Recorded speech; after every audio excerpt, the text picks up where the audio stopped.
نام خداوند بخشنده و مهربان. محترم جماعت، دشمن بزرگ انسان نفسش است. هر مسلمان باید بر ضد نفسش مبارزه برد و خواهش او را اصلا به جا نیاورد.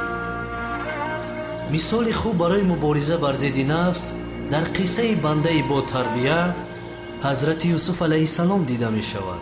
محترم جماعت، حضرت یوسف زیباترین مرد در روی زمین گذشته است.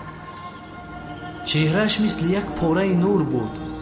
او به کجایی که می رفت همه کارش را پرتافته به طرف حضرت یوسف علیه السلام می نگریستند.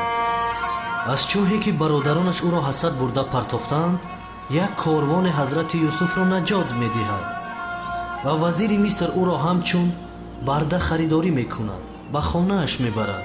همسر وزیر زلیخا حضرت یوسف را دیده از هوش رفت، او را معقول کرد و وقتی زیاد نگذشته با او دل بست و عاشق شد. زلیخا بجز حضرت یوسف هیچ چیز را فکر نمی کرد. کدام طرفی که می گشت صورت حضرت یوسف را می دید.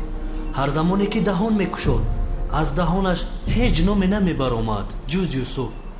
برادران، زلیخا بسیار زنی زیبا بود. از زیباییش او را همه مردها خواستگار بودند و زلیخا فکر کرد که با زیباییش حضرت یوسف را نیز مفتون می کند و زیباترین لباس ها را پوشیده، خوشبوترین عطر پوشیده بارها رو برای حضرت یوسف علیه السلام برآمد. حضرت یوسف یک بار هم رویش را گردانیده به زلیخا نگاه نکرد. صبر زلیخا لبریز شد. آتش عشق را چنان سوزاند که طاقت نکرد و یک روز شوهرش در خانه نبود. درها را بسته قلف کرد. لباس زیباترینش را پوشیده و با اتاق حضرت یوسف در آمد. رو برویش آمده عشقش را اظهار کرد و جواب عشقش را منتظر شد. آنها را بجز خداوند تعالی هیچ کس نمیدید.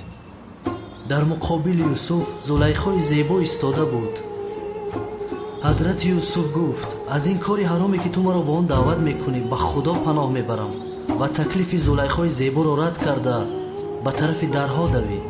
ببینید برادران گرامی قدر من، مردی جوان، همه شرایط فراهم بود برای عفتش را پاکیزه نگاه داشتن و به امر خدا ضد نبرآمدن. زیباترین زن دنیا را ترک کرده میگریزد. این نشانه ایمان قوی و ترس از خدا است. محترم جماعت،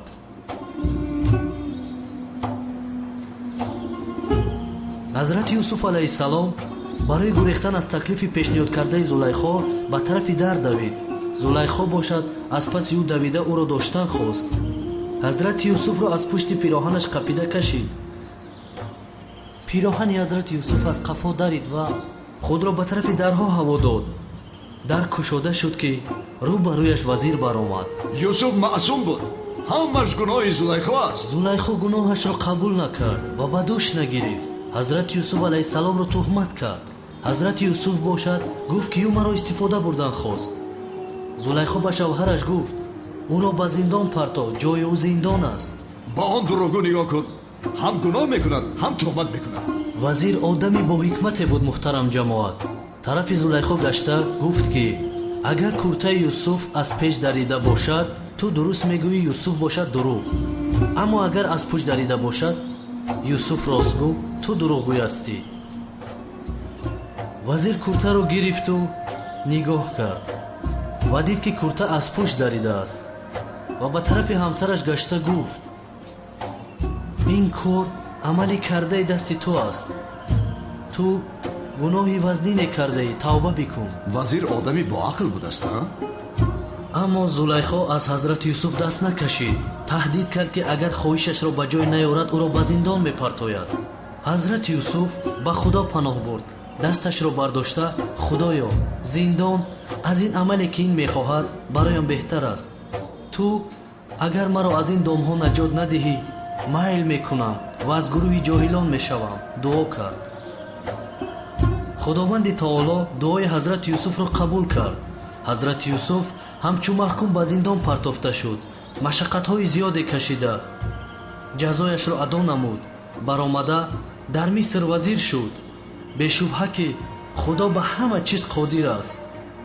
аз ин қисса ибрате бояд бигирем бародарон ин аст ки мусалмон бояд нафсашро аз найрангҳои шайтонӣ дур нигаҳ дорад ва бар зидди гуфтаҳо ва амри худо амал накунад.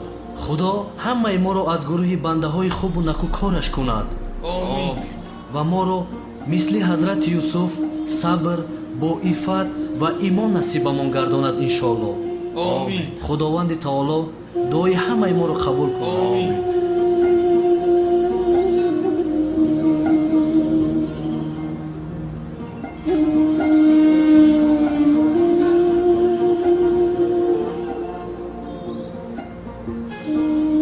خدا از تو راضی باشه. خدا از شما راضی باشد.